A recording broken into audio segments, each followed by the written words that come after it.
Today here we're talking about a 2011 Toyota Prius hybrid vehicle. These vehicles may come into your shop with this loud, horrible noise and create a situation where the transaxle gets diagnosed as a failure. Before you get into a diagnosis of a transaxle itself, it's always very important to make sure that the basics are looked at to make sure that they're functioning correctly. An example would be a basic misfire from a bad ignition coil. So I'm going to create a misfire on this car by disconnecting coil for number 1 cylinder. We're going to go in the vehicle, start the car up.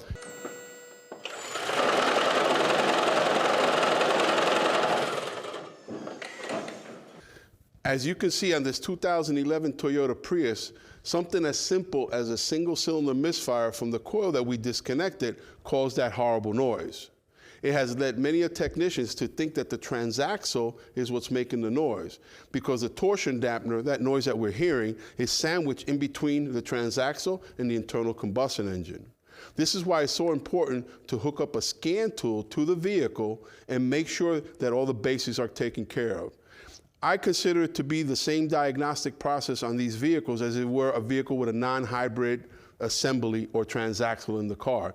I know the orange cables tend to bring our eyes over to the transaxle, the hybrid side of the vehicle, but it's always important on any hybrid vehicle that has an internal combustion engine with ignition coils to make sure that the ignition system, the fuel system, the feedback, air-fuel ratios are all taken care of before you lean into this vehicle and pull that transaxle out. Many technicians have removed this transaxle to find out there's nothing wrong with it and have to reassemble it. And sometimes parts have been put in, like a transaxle, and the same noise is still there.